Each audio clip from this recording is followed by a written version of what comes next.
cats, and sometimes storm debris when there have been a lot of big storms. That's all that has happened on the land that was taken by eminent domain.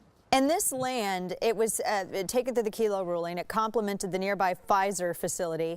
And they did this because, Pfizer, they received a generous package of financial incentives and tax breaks to lure it to New London. It closed its facility there in 2010. And so all of this revenue that they enacted this eminent domain in order to seize this land, they're not actually getting any of this revenue. I mean, it makes me scratch my head like, well, what was the point of all of this? Mm-hmm. Well, Pfizer was getting tax breaks, and the tax breaks ended, and then Pfizer moved because they didn't have an incentive to stay like the homeowners that actually lived there. And this used to be a thriving, small waterfront neighborhood, like lots of other waterfront neighborhoods in New England, completely destroyed by eminent domain. And what was really distressing was that this was completely predictable.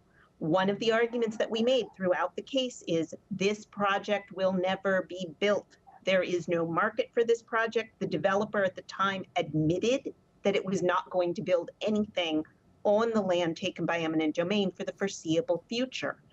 And the courts knew this, and they said, well, there's a possibility that there will be economic development. And according to the U.S. Supreme Court, the possibility of future tax dollars is good enough to satisfy the U.S. Constitution, which is just an amazing and appalling ruling. Because that means they could come after, I mean, basically because of that ruling, they can come after anybody's land. Absolutely. And that was actually the point that Justice O'Connor was making when she asked, does that mean that they can always take a Motel 6 for a Ritz-Carlton? And the lawyer for the city of New London said, yes, it does. Wow. Wow. So if you have land that not for right of way, not for anything like that, but just if somebody wants your land and they can promise the city more money on it, your rights are irrelevant.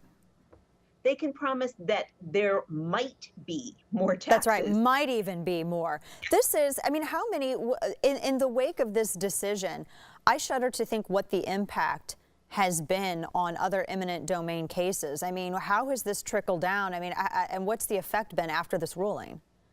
Well, there have been two things going on. One is a very good thing, which is there was a tremendous backlash against this. People were really horrified, and there was just an unprecedented reaction among the states, because it was clear that the federal constitution was no longer going to provide any protection, and states mostly stepped in. 44 states changed their laws in the wake of this decision, which is a lot. Yeah.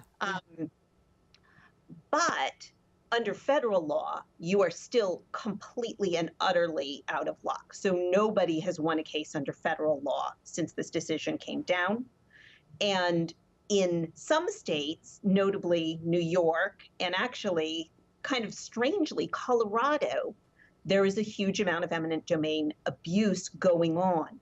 So what you have now is no federal protection, and it's just all up to the states. So some states are great, some states are okay, some states are terrible. And it all just depends on where you